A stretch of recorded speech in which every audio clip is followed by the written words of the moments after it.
Retour à Nantes, après le 10 km défoulé de l'éléphant en novembre.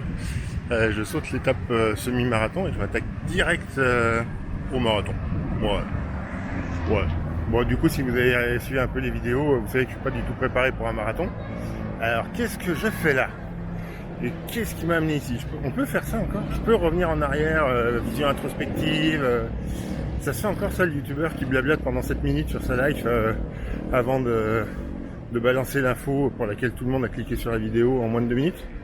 Oui, je vous promets que ça va durer moins de 7 minutes et que je parlerai un peu plus de 2 minutes du marathon. Ouais, on est reparti quelques années en arrière. Vous voyez la baleine échouée là sur son rocher? C'est moi, 35 ans, en obésité morbide depuis une dizaine d'années. J'ai commencé à perdre du poids en marchant, jusqu'à ne plus être obèse, et voulant aller plus loin, je me suis mis à courir. Sauf que je n'aime pas courir, donc il me fallait un objectif ambitieux pour me forcer à m'entraîner, et ce fut le marathon. On était en 2019, et pandémie, confinement, report successif des épreuves, et donc perte totale de motivation pour y aller plusieurs fois par semaine.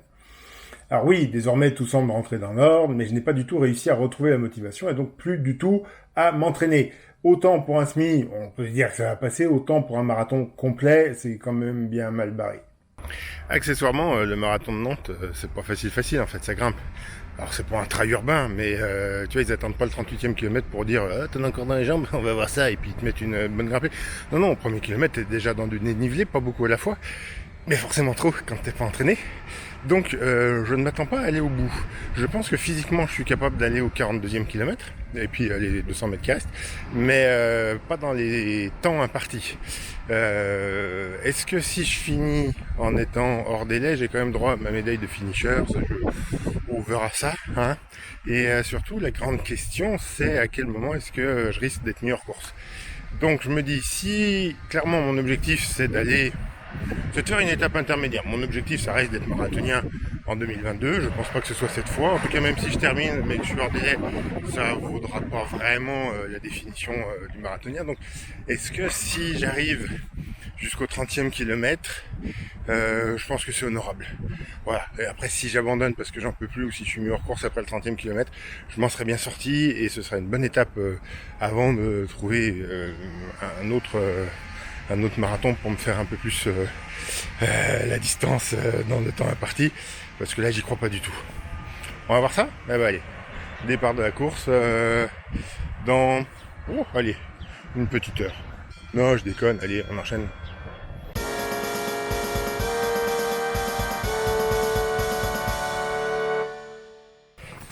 Ouais, parce que voilà, quand on se présente sur un marathon en général, on s'est entraîné avant, on a repéré le parcours, on s'est organisé, et puis après il y a des gens comme moi qui arrivent sans s'être entraînés, en ayant jeté un œil au parcours vite fait, mais sans l'avoir repéré, sans l'avoir appris par cœur, et qui se pointent au départ avec un sac à mettre en consigne. Ouais, ça, pourtant l'idée m'avait fleuré dans la nuit. A priori dans le sac en consigne tu mets ta serviette et ton linge de rechange pour après la douche, et en toute logique, la douche elle se trouve près de l'arrivée, pas près du départ. Donc voilà, j'ai pas encore commencé l'épreuve, que j'ai déjà fait 40 minutes d'effort physique, 6 km, comme ça, gratos, alors que je ne suis pas capable de faire les 40 km dans la course. Et voilà, je viens de m'imposer une belle petite promenade supplémentaire. Les gens qui me côtoient un peu dans la vie, ils pensent que ça va, que je me débrouille à peu près. Les gens qui me connaissent intimement, ils savent que je suis un boulet dans la vie. Mais là, c'est bien, hein, c'est-à-dire que je suis pas sûr d'arriver sur la ligne de départ avant qu'il ne ferme la ligne de départ. Va falloir que je cours pour y aller. Et j'aime pas courir. Attends, j'aime pas courir, mais qu'est-ce que je fais sur un marathon? Pour autant, je me suis inscrit, j'ai payé, donc j'y vais. Enfin, je vais prendre le départ en tout cas. Après, on verra.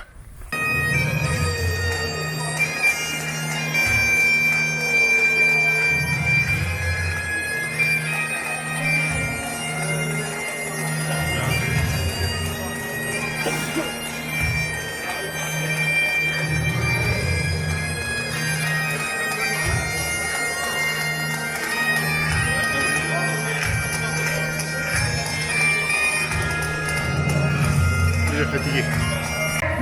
Également, vous savez Alex. Et Joël qui arrive, voilà. Bon courage, les gars.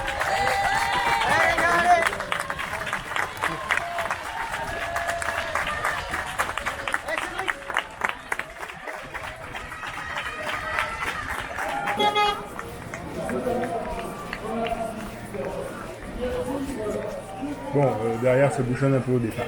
D'entrée de jeu, on a un pont à franchir, donc un petit dénivelé de rien du tout. Mais ça promet pour la suite. Et puisque je suis arrivé dans les derniers, je me suis élancé dans les derniers. Donc dès le départ, j'ai le vélo balai et la voiture officielle derrière moi. Je trouvais stressant avant d'être doublé par tout le monde sur les 5 premiers kilomètres, mais en fait d'être doublé par personne et de suivi par la voiture balai, pas terrible non plus en fait.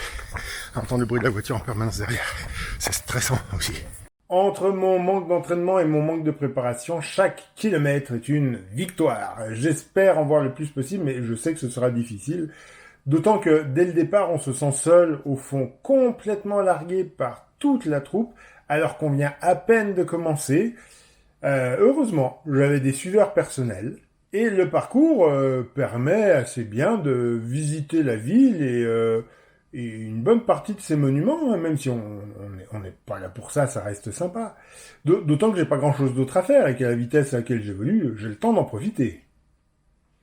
En revanche, pas beaucoup d'ambiance dans les rues, peu de public. Heureusement, il y a toujours les animations musicales le long du parcours, ça permet de se redonner du courage. Les premiers n'en ont pas besoin, mais quand tu es tout seul au fond, tu t'ennuies.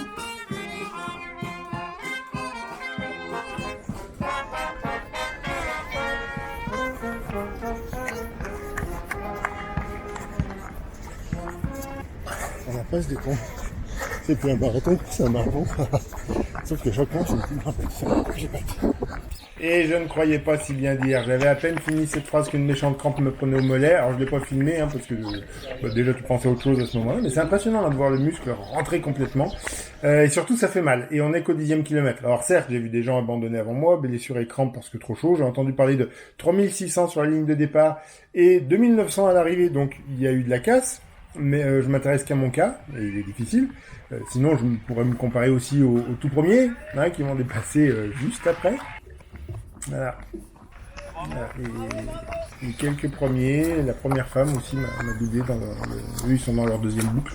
Donc il y a 2 ans, je m'entraînais et je me disais que je pouvais terminer, que j'y croyais, mais que j'allais être un peu long à terminer. Voilà, on va y arriver.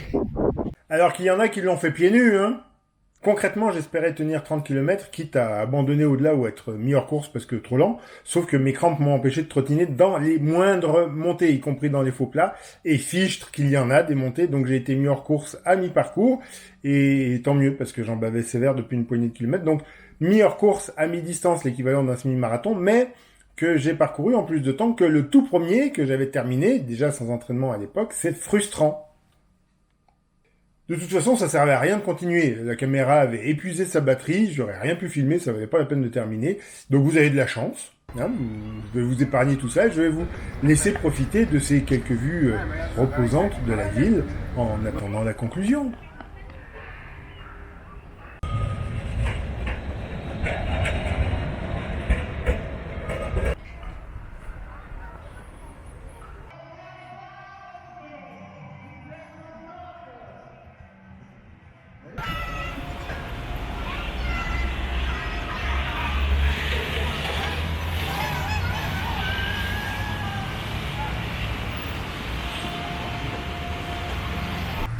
Eh ben, je me suis pris une veste. Pas parce qu'il fait moins chaud qu'hier. C'est ça. Voilà. Forcément déçu, parce que j'espérais faire mieux. Puis surtout un peu...